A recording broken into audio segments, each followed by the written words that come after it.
Good afternoon to all of you. तो आप कल तो इन्ने सारे स्पीकर्स ने सुनिया जिस उन्होंने दसिया कि वुमेन को एम्पावर किमें करना है। तो वो सारे सुन के मेरे दिमाग च आया कि सारे का निष्कर्ष की है, अखीर च आप किस रिजल्ट पर पहुँचते हैं उसको मैं डिस्कस करूँगी थोड़े नाल। तो मैं सब तो पहले तो ये दसना चाहती हाँ कि वुमेन एम्पावरमेंट जी है औरत का जो सशक्तिकरण है वह जो संबंध है सीधा वो जेंडर इक्वैलिटी के नाल है, मतलब लिंग की बराबरता के नाल है कि जो लिंग है उसमें असीं बराबर के अधिकार देइए। पर उस तो पहला ये समझने की लोड़ है कि असल च लिंग की है। लिंग को दो तरीकों दसिया जाता है। एक तो ये गल है कि जो लिंग है जो सानू परमात्मा ने दिता है कि लड़का है या लड़की है उसको असीं लिंग कहते हैं। पर जो अपना समाज है वो उसको होर तरीके नाल दसदा है। वो ये कहता है कि जो लिंग है वो मर्द ते औरत के अलग अलग रोल है, अलग काम दिते गए हैं उसनों। तो जो बायोलॉजिकली डिफरेंट है जो परमात्मा ने दिता है उसमें उसका कोई संबंध नहीं है, पर समाज उन्होंने अपने सभ्याचारक तौर पर लिंग को होर तरीके नाल दसदा है। तो उसके अनुसार जो लिंग है उस मर्द ते औरत अलग अलग ने। वो समाज ने अपने आप दसिया कि पहला अगर आप छोटे होंगे हैं तो जो बच्चा एकदम जन्म लेंदा है उदों तो सिर्फ ये कहा जाता है कि लड़का लड़की है। पर जिमें जिमें बच्चा बड़ा होता है, जब 2.5-3 साल का होता है बच्चे को उदों पता लगता है कि मैं लड़का है या लड़की है। वो किमें क्योंकि जेड़े वो घर च रहिंदा है, जेड़े वो आले दुआले च रहिंदा है या जे समाज च रहिंदा है वो उसको दसते हैं कि नहीं तू तो लड़का है तो ये नहीं करना, नहीं तू लड़का है तो रोना नहीं। जे कार लिया के दी जाती है तो मुंडे को लिया के दी जाती है, उन्होंने कहा जाता है तू कारां नाल खेड, तू ट्रैक्टर नाल खेड, तो तू बाहर भी खेड सकता है। पर लड़की को उदों ही रोक दिता जाता है। वह भाई भी उन्होंने कहता है कि नहीं तू कारां नाल नहीं खेडना, तू तो सिर्फ भांडियां नाल खेल सकती है, तू पर बाहर नहीं जाता। तो मीनस 2.5-3 साल का एक समा होता है जब बच्चे को पता लगता है कि मैं लड़का है मैं लड़की हाँ। उस तो पहला उसको नहीं पता होंगे, पर एक किसने दसिया, समाज ने दसिया। समाज ने क्या कि तू ये है तू ये है। पर ये जो चीज़ है इसको समझने की लोड़ है। ये जो लिंग है, लिंग हम असीं कहिए कि लिंग को समझने की लोड़ क्यों है। कहने जो लिंग है ये बहुत ही इंपॉर्टेंट है। कहने 1980 के करीब एक सर्वे होया लगातार जो चलता आ रहा सी, तो उस देखा गया कि हुण तक जो डिवेलपमेंट हो रही है, जो विकास हो रहा समाज के मर्द के वुमेन को अलग अलग काम दिते गए। जिमें असीं मान लीए जो लेडी जो सी सब तो पहले उन्हें सिर्फ घर संभालिया, जब उन्हें घर संभालिया तो उस तो बाद जब उसे बच्चे हुए उसने बच्चों को भी बहुत चंगी तरह संभालिया। पर जदों वो बाहर आई किते काम करन लगी, जॉब करन लगी, तो ये देखा गया कि उत्थे भी उसने काम बहुत वधिया किया। मीनस उसने घर में बच्चे को ते बाहर जॉब की, वो सारे चीज़ एक्सपर्ट सी, परफेक्ट सी। तो अर्थशास्त्रियों ने देख सोचा मीनस ये जो एक असीं कहते हैं कि लिंग को बराबरता दी जाए, ये एक पॉलिसी है गवर्नमेंट की। एक गवर्नमेंट की पॉलिसी है क्योंकि वो चाहती है कि अगर ये बराबर अधिकार ना दिते जाए तो जो अपनी कंट्री है, अपना देश है, वो बहुत तेज़ी नाल तरक्की करूँगा। तो अर्थशास्त्रियों ने कितने कहा है कि अगर जो औरत है उसको बराबरी का हक दिता जाए तो जो अपने देश की तरक्की है ये कितने 4 गुना हो सकती है। तो सिर्फ 4 गुना जो तरक्की है उसलिए अजकल आप देख रहे हैं कि सैमीनार्स होंगे हैं, वर्कशॉप्स लगती हैं जिथे कि उसको बराबरी हक की गल की जाती है। तो सिर्फ एक देश को समाज को सुधारन कारण असीं लिंग पर इन्ना जोर देते हैं। तो लिंग जो है तो बहुत जरूरी है। एंड इस एक 1980s के लिंग अते विकास अप्रोच आई जिस विच ये कहा गया कि जो अजकल तरक्की हो रही है उहदे विच अगर असीं मर्द ते औरत की जरूरतां ते उन्हां दी रिस्पोंसिबिलिटीज़ है उसको असीं समझ लीए तो असीं बहुत तरक्की कर सकते हैं। पर उस तो पहला ये देखा कि वाकई जो मर्द है तो औरतों ने उन्होंने बराबरी हक नहीं दे रहे, नहीं दिते जा रहे थे। तो यह भी एक सर्वे होया, सर्वे देखा गया कि हाँ उसमें बराबरी हक नहीं सी। तो जो जेंडर एंड डिवेलपमेंट एक अप्रोच आई, उसने ये निर्धारित किया कि उसको बराबर उसके अधिकार दिते जाने चाहिए। एंड उसमें बहुत सारे प्रोग्राम्स बने एंड जो प्रोग्राम्स हैं वो प्रोग्राम्स लागू किए जा रहे हैं। उससे तो एक पार्ट वर्कशॉप सैमीनार्स भी हैं। फिर ये देखा कि जो लिंग है, लिंग को असी इंपॉर्टेंट तो है कि उससे नाल ही समाज की तरक्की हो सकती है, पर जो लिंग है उसको बराबर के अधिकार दिते किवें जाण।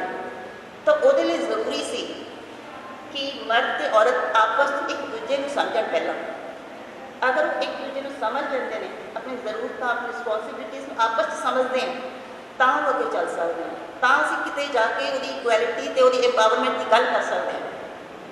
हो सकते सारे के व्यूज़ अलग अलग होंगे, पर मेरे अकॉर्डिंग ये है कि पहला असीं लिंग को समानता देने लिए जरूरी है कि मर्द ते औरत के रोल्स ते उन्हें ज़रूरत समझ के उन्हें आपस में पहला वो समझ एक दूजे की जरूरत। एंड वो उन्होंने की किया, जो इन्ने सारे एक्टिविटीज़ चलती हैं, इन्ने सारे साइंसदान हैं, सारे जो इकनॉमिस्ट अर्थशास्त्री हैं, सारे ने ये समझा कि जेंडर इक्वैलिटी को समझने लिए जेंडर का समझना एक दूसरे जरूरी है। पर हम इस असी वूमेन एम्पावरमेंट ही क्यों गल करते हैं, या असी कह लीए कि ज़्यादातर साडा औरतों को अधिकार देने का ही क्यों है, क्यों? क्योंकि ये असी सब तो पहले ही पिछले जमाने से देखते आ रहे हैं, बहुत पिछले देखते आ रहे हैं कि जी लेडीज़ सी वूमेन सिगियां औरतां सी वो घर के चार दीवारी के बंद सी, जिस दे नाल उन्होंने बाहरला कुछ पता ही नहीं सी। जब उसको कुछ बाहरला नहीं सी पता तो वो समाज की मदद भी किमें कर सकती सी तरक्की, तो अंदर ही सीमित रहिंदी सी, तो उसनों ज़्यादा बराबरी के मौके दिते ही नहीं गए। तो असी गल वूमन एम्पावरमेंट की करते हैं, औरत को सशक्तिकरण करने की करते हैं। हालांकि मैंस को सशक्तिकरण करने की भी उन्नी ही लोड़ है, पर वूमेन पर ज़्यादा जोर क्यों देंगे, औरतों ने क्यों जोर देंगे? क्योंकि इसको पहला दबाया गया, पहले इसको मौके नहीं दिते गए, तो करके सन वूमन एम्पावरमेंट की ज़्यादा लोड़ पैंती है। तो हुण असीं मैं बराबरी के हक की गल करिए, तो बराबरी के हक का मतलब ये नहीं कि असीं दोनों को इक्को जिहा काम कराइए, क्योंकि सानूं ये पता है कि जो औरतां ते मर्द ने उन्होंने समाज के विच काम चार तरीके के होंगे हैं, अलग अलग काम होंगे हैं। तो अगर औरतां ते मर्द का काम देखे जाए तो उन्होंने कामों को असीं चार तरीके से बन सकते हैं। एक सब तो पहला वो काम है रिप्रोडक्टिव रोल, मतलब उन्होंने जो भूमिका है उस जो घर के इनकम का सोर्स ने, जो साधन है वो किहड़े किहड़े ने, वो दोनों के बराबर हक है। जिमें जो औरत है, औरत घर च बैठ के भी छोटे छोटे निक्के निक्के काम कर सकती है, वो सिलाई कढ़ाई कर सकती है घर च बैठ के ही। अगर डंगर पशु रखे हुए हैं वो हेल्प कर सकती है, वो अपने घर की आई चलाई जा सकती है। तो वो घर बैठिया भी काम कर सकती हैं छोटे मोटे, जो कि इनकम का सोर्स है, जो कि आर्थिक शक्तिकरण लिए अपने समाज की लोड़ है, घर के लिए जरूरत है उसकी। तो उस तरीके नाल दूसरा जो साडा काम है प्रजनन का काम, ये सिर्फ ये भी दोनों का बराबर का हक है, इस भी बराबर का ही काम है अगर देखा जाए। क्योंकि ये प्लान करना कि कदों जन्म देना है या कि असी अगे डिसाइड करना है, असी पॉपूलेशन ग्रोथ लिए कुछ कंट्रोल करने लिए कुछ करना है, तो ये दोनों का हक है। पर इस विच भी जो मेन काम है वो औरत का ही समझा जाता है, क्योंकि उसने जन्म देना है, बच्चे को पालना है, ब्रेस्ट फीडिंग करनी है। ताकि ये जो रोल है, ये जो भूमिका है, इस असीं कह सकते हैं कि औरत का ज़्यादा रोल है, औरत ने ज़्यादा काम करना होता है। पर अगर इसी तरीके नाल तीसरा काम देखिए, घरेलू ते समाजिक सेवावां, ये जो सेवावां ने इस विच भी दोनों बराबर का ही रोल प्ले करते हैं। दोनों ने ही अपनी फैमिली को चलाने लिए, जिमें एक औरत जो है वो अपनी घर इस वो काम होते हैं जो कि रोज़ के रोज़ करे जाते हैं, जिमें रोज़ की सफाई करनी, रोज़ बच्चों का ध्यान रखना, अपनी हैल्थ बारे ध्यान रखना, बजुर्गों की सेहत बारे ख्याल रखना जो घर रहते हैं, फिर डस्टिंग करनी, क्लोथिंग करनी, ये सारे काम वो आते हैं जिन्हें भी दोनों का रोल है कि दोनों बराबर का काम कर सकते हैं। फिर चौथा साढ़े वो काम ने जिस विच असी समाजिक प्रबंधन का काम करते हैं तो पोलीटिकल गतिविधियां होंदियां ने जिस तरीके नाल असी साढ़े अपने इलैक्शन वगैरह होते रहते हैं पिंडों के विच भी तो वो प्रचार करना या गुरुद्वारियां दे विच फंक्शनस होंदे ने इस सारे विच भी दोनों का इक्को जिहा रोल है। तो अगर असी देखिए मर्द ते औरत जो उन्हें चार खास रोल ने खास काम ने पर चारों के विच दोनों का बराबर का हक है बराबर ही काम कर सकते हैं सिर्फ एक में छड़ के उस विच जो वुमेन है औरत है उसका थोड़ा जहा वध काम हो जाता है पर अदरवाइज वो सारे काम जो है दोनों कर सकते हैं तो दोनों को बराबरी के हक होने चाहिए पर बराबरी के हक देने लिए सानू ये जरूरी है कि उसकी जरूरत समझिया जाए। ये ना हो कि असी एक छोटे छोटे काम ले गईए जिवें मान लो असी इतने कुर्सी इतने जाके उत्थे रखनी है तो असी कहिए कि अगर औरत नहीं रखती तो मर्द ने भी कुर्सी रखनी है पर इस तरीके नाल असी बराबरी का हक छोटे कामों के नहीं समझने तो जो बड़े बड़े काम है सारे जिथे कि औरतों को बराबर के मौके दिते जा सकते हैं उत्थे असी उसको बराबरी का हक देना है मीनस असी एक तरीके नाल उसको बराबरी के मौके देने हैं ताकि वो अपना आप सवार सकन अपने आप अगे आ सकन समाज के उसका कुछ रोल हो सके समाज की तरक्की और अपना योगदान पा सके।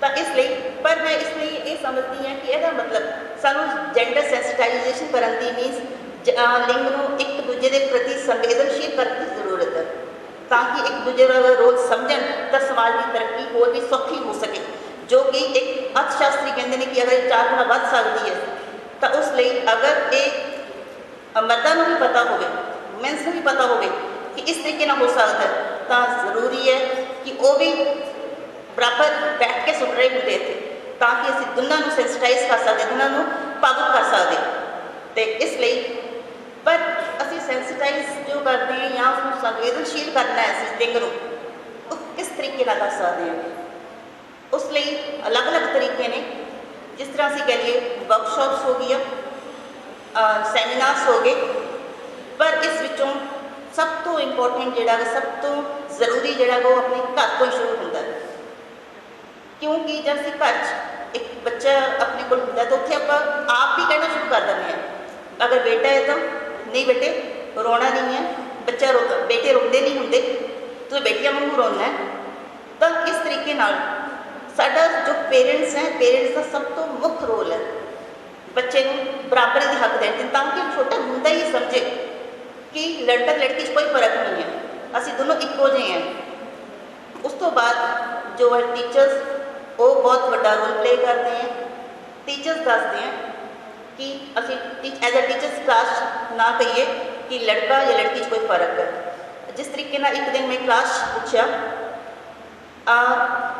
गर्ल्स तो बॉयज़ दोनों बैठे सी तो वो मैं पूछा कि मैनू ये दसो बच्चों कि तुहानू लगता है औरतों के मर्द नू बराबर दिते जाते हैं तो सब तो पहली आवाज़ सी लड़कियां की नो मैम एंड मैं हैरान सी कि बॉयज़ 2-4 मिनट ना हाँ ना कुछ भी नहीं बोले मिल रहे हैं या नहीं मिल रहे तो मीनस कि असी इन्ने पढ़े लिखे बच्चों के जो है वही सानू इस तरीके चुप हो जाते हैं मुंडे एदा मतलब असी होर किते की उम्मीद कर सकते हैं कि होर किते भी बराबरी के हक दिते जा रहे होंगे जो पेरेंट्स का रोल है वो मैं थोड़ी वीडियो क्लिप दिखाने हैं।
बचपन से ही सिखाते हैं कि लड़के रोते नहीं हैं।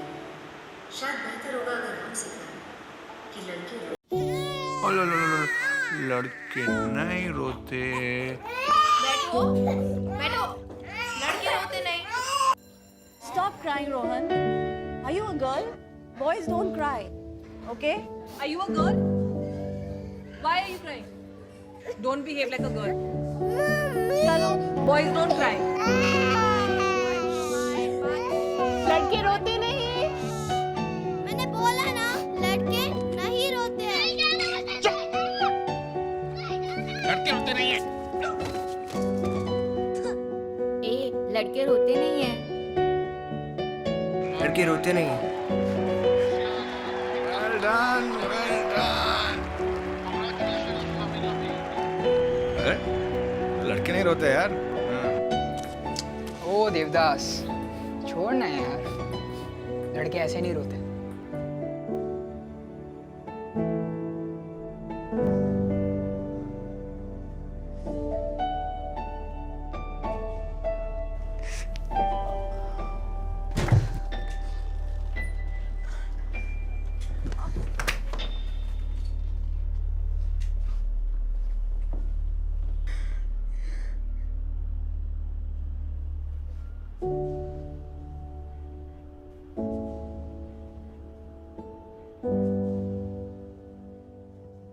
बचपन से ही सिखाते हैं कि लड़के रोते नहीं हैं। शायद बेहतर होगा अगर हम सिखाएं कि लड़के रुलाते नहीं हैं।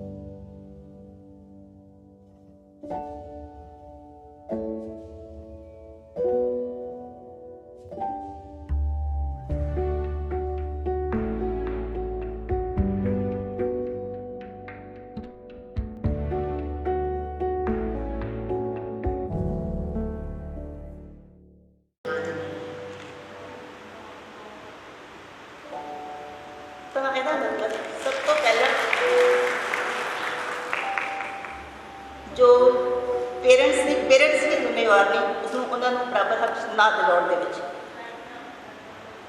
ਤੇ ਆਪਾਂ ਨੂੰ ਘਰੋਂ ਸ਼ੁਰੂ ਕਰਨਾ ਪਏਗਾ ਤੇ ਬੱਚਿਆਂ ਨੂੰ ਉਮੀਦ ਆਪਾਂ ਹੁਣ ਵੀ ਹਲੇ ਵੀ ਆਪਾਂ ਬੱਚਿਆਂ ਨੂੰ ਇਹੀ ਕਹਿੰਦੇ ਆ ਅਗਰ ਮੁੰਡਾ ਹੈ ਤਾਂ ਕੋਈ ਗੱਲ ਨਹੀਂ ਤੂੰ ਬੈਠ ਤੇਰੀ ਭੈਣ ਤੈਨੂੰ ਰੋਟੀ ਲੈ ਕੇ ਦੇਊਗੀ ਉਹੀ ਭਾਂਡੇ ਰੱਖ ਕੇ ਆਊਗੀ ਹੁਣੀ ਆਪਾਂ ਉਹਨੂੰ ਕਿਉਂ ਨਹੀਂ ਸਿਖਾਉਂਦੇ ਕਿ ਕੋਈ ਗੱਲ ਨਹੀਂ ਤੂੰ ਰੋਟੀ ਖਾਦੀ ਹੈ ਤੂੰ ਆਪਣੇ ਰੱਖ ਕੇ ਆ ਲੜਕੀ ਆਪਣੇ ਰੱਖ ਕੇ ਆਊਗੀ ਤਾਂ ਕਿ ਉਹਨੂੰ ਸਮਝ ਆਵੇ ਕਿ ਹੁਣ ਤੋਂ ਹੀ ਅਸੀਂ ਸਾਡੇ 'ਚ ਕੋਈ ਫਰਕ ਨਹੀਂ ਹੈ ਇਹ ਕੋਈ ਨਹੀਂ ਹੈ ਕਿ ਲੜਕਾ ਹੈ ਜਾਂ ਲੜਕੀ ਹੈ ਅਸੀਂ ਦੋਨੋਂ ਇੱਕ ਇਨਸਾਨ ਹੈ ਤਾਂ ਤੁਸੀਂ ਦੋਨੋਂ ਨਾਲ ਇੱਕ ਬਰਾਬਰ ਦੇ ਕੰਮ ਕਰਨੀ ਹੈ ਤਾਂ ਮਤਲਬ ਜੋ ਪੇਰੈਂਟਸ ਸਭ ਤੋਂ ਪਹਿਲਾਂ ਸ਼ੁਰੂਆਤ ਕਰ ਸਕਦੇ ਹੈ ਉਸ ਤੋਂ ਬਾਅਦ ਸਾਡੇ ਟੀਚਰਸ ਦਾ ਰੋਲ ਹੈ ਉਸ ਤੋਂ ਬਾਅਦ ਜੋ ਅਸੀਂ ਹਾਈ ਲੈਵਲ 'ਤੇ ਬੈਠ ਕੇ ਵਰਕਸ਼ਾਪ ਦੇਖਦੇ ਹਾਂ ਅਟੈਂਡ ਕਰਦੇ ਹਾਂ ਜਾਂ ਸੈਮੀਨਾਰਸ ਲਾਉਂਦੇ ਹਾਂ ਜਾਂ ਅਸੀਂ ਰੈਲੀਜ਼ ਵਗੈਰਾ ਕਰਦੇ ਹਾਂ ਇਹ ਉਸ ਤੋਂ ਕਿਤੇ ਦੂਰ ਆਉਂਦੀਆਂ ਨੇ ਅਗਰ ਅਸੀਂ ਘਰੋਂ ਹੀ ਸਮਝਾ ਦਿੰਦੇ ਹਾਂ ਬੱਚੇ ਨੂੰ ਤਾਂ ਮੈਨੂੰ ਨਹੀਂ ਲੱਗਦਾ ਕਿ ਇਸ ਤਰੀਕੇ ਦਾ ਕੋਈ ਫਰਕ ਹੋਊਗਾ ਪਰ ਹੁਣ ਵੀ ਅਗਰ ਦੇਖ ਲਈਏ ਤਾਂ ਅਗਰ ਕਿਸੇ ਨੂੰ ਪਰਸਨਲੀ ਪੁੱਛਿਆ ਜਾਏ ਤਾਂ ਹਰ ਕੋਈ ਇਹੀ ਕਹੂਗਾ ਨਹੀਂ ਸਾਡੇ ਘਰੇ ਕੋਈ ਫਰਕ ਨਹੀਂ ਹੈ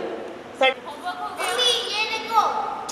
ये गाना लगा दिया पापा ये लीजिए आपके घर जाने के टिकट हेलो या I'm just going to send you the email in 5 minutes yeah give me 5 minutes I'm working on the मेरी छोटी सी गुड़िया कितनी बड़ी हो गई घर घर खेलती थी अब घर संभालती है ऑफिस संभालती है I am so proud and I am so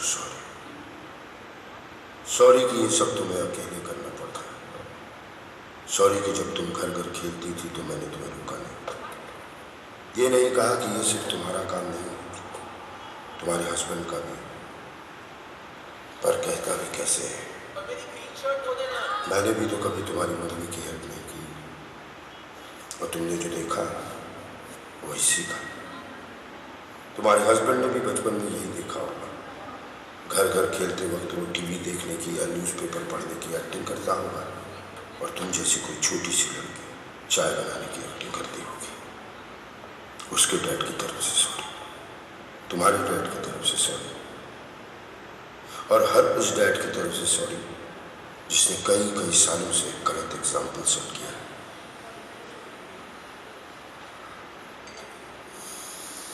पर अभी भी देर नहीं हुई इस सॉरी के साथ मैं अपनी तरफ से एक छोटी सी कोशिश करूंगा कि घर के काम में मम्मी की हेल्प करूं किचन का किंग ना बन पाऊं तो कम से कम लॉन्ड्री में तो हाथ बटाऊं। इतने साल एक गलत एग्जाम्पल सेट किया है, अब कुछ सही कर जाऊं। तुम्हारा पापा। नाना ये देखो, shield, leg, And helmet. Homework हो गया? मम्मी ये देखो। फिर दाग लगा दिया। पापा ये लीजिए आपके घर जाने की ticket. Hello, yeah I am just going to send you the email in 5 minutes. Yeah give me 5 minutes, I am working on the present. मेरी छोटी सी गुड़िया कितनी बड़ी हो गई। घर घर खेलती थी, अब घर संभालती है, ऑफिस संभालती है। I am so proud and I am so sorry. Sorry कि ये सब तुम्हें अकेले करना पड़ता है। सॉरी कि जब तुम घर घर खेलती थी तो मैंने तुम्हें रोका नहीं। ये नहीं कहा कि ये सिर्फ तुम्हारा काम नहीं है, तुम्हारे हस्बैंड का भी है। पर कहता भी कैसे है। और मेरी ग्रीन शर्ट धो देना। मैंने भी तो कभी तुम्हारी मम्मी की हेल्प नहीं की, और तुमने जो देखा वही सीखा। तुम्हारे हस्बैंड ने भी बचपन में यही देखा होगा। घर घर खेलते वक्त वो टीवी देखने की या न्यूज़पेपर पढ़ने की एक्टिंग करता होगा, और तुम जैसी कोई छोटी सी लड़की चाय बनाने की एक्टिंग करती होगी। उसके डैड की तरफ से सॉरी, तुम्हारे डैड की तरफ से सॉरी, और हर उस डैड की तरफ से सॉरी जिसने कई कई सालों से एक गलत एग्जाम्पल सेट किया।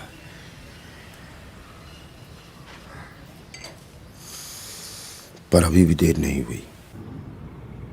इस सॉरी के साथ मैं अपनी तरफ से एक छोटी सी कोशिश करूंगा कि घर के काम में मम्मी की हेल्प करूं। किचन का किंग ना बन पाऊं तो कम से कम लॉन्ड्री में तो हाथ बटाऊं। इतने साल एक गलत एग्जाम्पल सेट किया है, अब कुछ सही कर जाऊं। तुम्हारा पापा।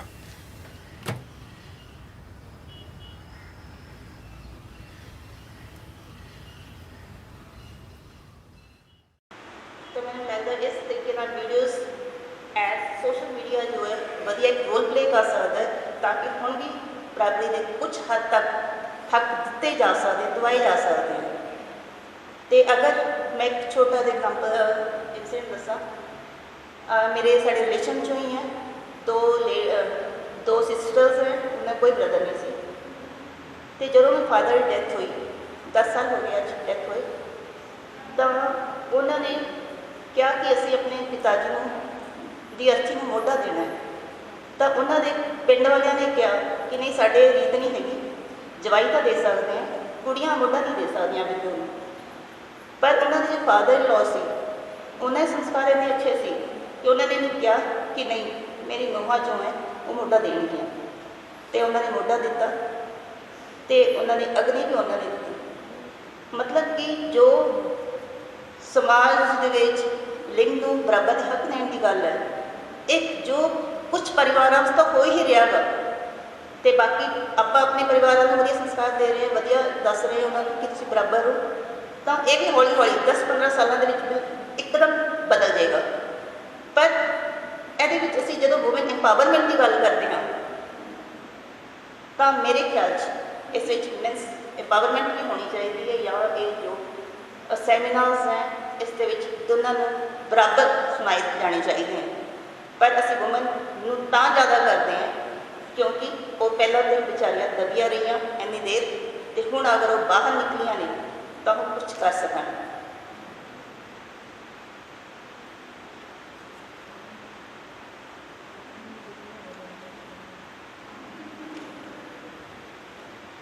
ਅਤੇ ਮੈਂ ਇਸੇ ਤਰੀਕੇ ਨਾਲ ਦੱਸਾਂ ਕਿ ਜਿਵੇਂ ਔਰਤ ਅਤੇ ਮਰਦ ਦੀਆਂ ਜ਼ਰੂਰਤਾਂ ਅਲੱਗ-ਅਲੱਗ ਨੇ, ਤਾਂ ਅਸੀਂ ਇਹ ਨਹੀਂ ਕਹਿ ਸਕਦੇ ਕਿ ਹਰ ਕੰਮ ਲਈ ਉਹਨਾਂ ਨੂੰ ਬਰਾਬਰ ਮੌਕਾ ਦਿੱਤਾ ਜਾਵੇ। ਜੋ ਕੰਮ ਉਹ ਕਰ ਸਕਦੀ ਉਹਦੇ ਲਈ ਬਰਾਬਰ ਮੌਕਾ ਦਿੱਤਾ ਜਾਏ।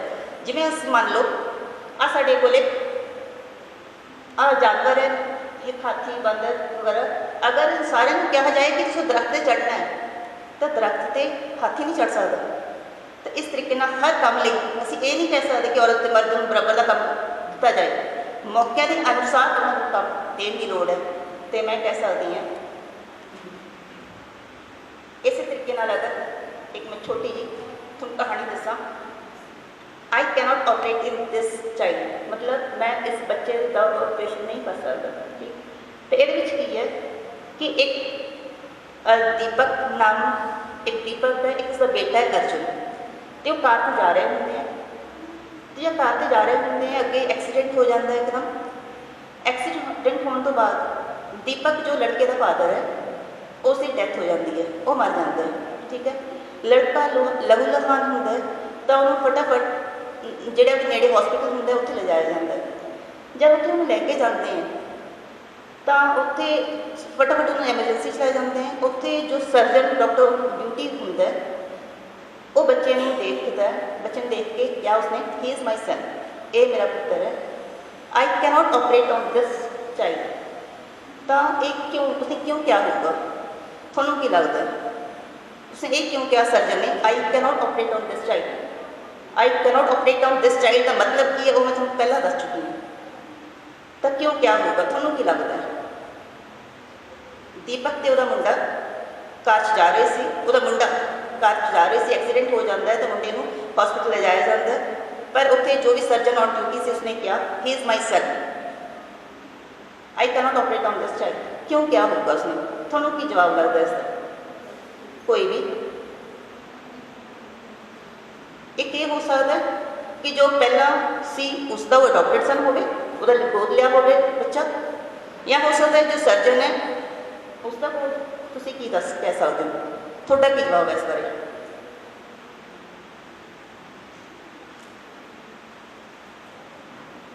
ਕੋਈ ਵੀ ਤਾਂ ਸਾਡੇ ਮਨ 'ਚ ਤਾਂ ਇਹੀ ਖਿਆਲ ਆਉਂਦਾ ਕਿ ਜਾਂ ਤਾਂ ਉਹ ਪਹਿਲੇ ਦਾ ਗੋਦ ਲਿਆ ਹੋਇਆ ਜਾਂ ਦੂਸਰੇ ਦਾ ਗੋਦ, ਇਹੀ ਹੋ ਸਕਦਾ। ਹਾਂਜੀ ਮੈਮ, ਯੈਸ। ਪਰ ਐਨੇ ਪਬਲਿਕ 'ਚੋਂ ਮੈਂ ਇਹ ਦੇਖਿਆ ਕਿ ਕਿਸੇ ਨੇ ਕੋਈ ਜਵਾਬ ਨਹੀਂ ਦਿੱਤਾ। ਤਾਂ ਇਹ ਆਪਣੇ ਮਨ 'ਚ ਆਉਂਦਾ ਹੀ ਨਹੀਂ ਕਿ ਜੋ ਸਰਜਨ ਹੈ ਉਹ ਇੱਕ ਲੇਡੀ ਵੀ ਹੋ ਸਕਦੀ ਹੈ, ਤਾਂ ਉਹਦੀ ਮਦਰ ਸੀ। ਤਾਂ ਇਹ ਸਾਨੂੰ ਕਿਉਂ ਨਹੀਂ ਆਉਂਦਾ? ਕਿਉਂਕਿ ਸਾਡੇ ਮਾਈਂਡ ਪਹਿਲਾਂ ਹੀ ਸਟੀਰੀਓਟਾਈਪ ਬਣੇ ਹੋਏ ਹੈ। ਕੁਝ ਕੰਮਾਂ ਲਈ ਅਸੀਂ ਪਹਿਲਾਂ ਹੀ ਸੋਚਿਆ ਹੋਇਆ ਕਿ ਇਹ ਕੰਮ ਮਰਦਾਂ ਨਹੀਂ ਕਰਨੇ, ਵੂਮੈਨਸ ਨਹੀਂ ਕਰਨੇ ਆ, ਇਹ ਕੰਮ ਵੂਮੈਨਸ ਨਹੀਂ ਕਰਨੇ ਆ। ਤਾਂ ਸਾਨੂੰ ਲੋੜ ਹੈ ਇੱਕ ਦੂਜੇ ਦੇ ਪ੍ਰਤੀ ਸੰਵੇਦਨਸ਼ੀਲ ਕਰਨ ਦੀ, ਤਾਂ ਕਿ ਅਸੀਂ ਐਸੇ ਸਮੇਂ 'ਚ ਵੀ ਸੋਚ ਸਕੀਏ ਕਿ ਇਹ ਕੰਮ ਜੋ ਸਾਰੇ ਕੰਮ ਹੈ ਇਹ ਦੋਨੋਂ ਬਰਾਬਰ ਕਰ ਸਕਦੇ ਹਾਂ, ਦੋਨੋਂ ਬਰਾਬਰੀ ਦੇ ਮੌਕੇ ਦਿੱਤੇ ਜਾਣੇ ਚਾਹੀਦੇ ਹਨ। ਅਤੇ ਮੈਂ ਕਨਕਲੂਡ ਕਰੂੰਗੀ, gender equality is not a woman's issue but it is a human issue, it affects us all. ਜੋ ਲਿੰਗ ਨੂੰ ਬਰਾਬਰੀ ਦੇ ਹੱਕ ਦੇਣ ਦੀ ਗੱਲ ਹੈ, ਇਹ ਇਕੱਲਾ ਔਰਤ ਦਾ ਇਸ਼ੂ ਨਹੀਂ ਹੈ, ਇਹ ਸਾਰੇ ਇਨਸਾਨਾਂ ਦਾ ਇਸ਼ੂ ਹੈ, ਇਹ ਇਨਸਾਨ ਦਾ ਇਸ਼ੂ ਹੈ।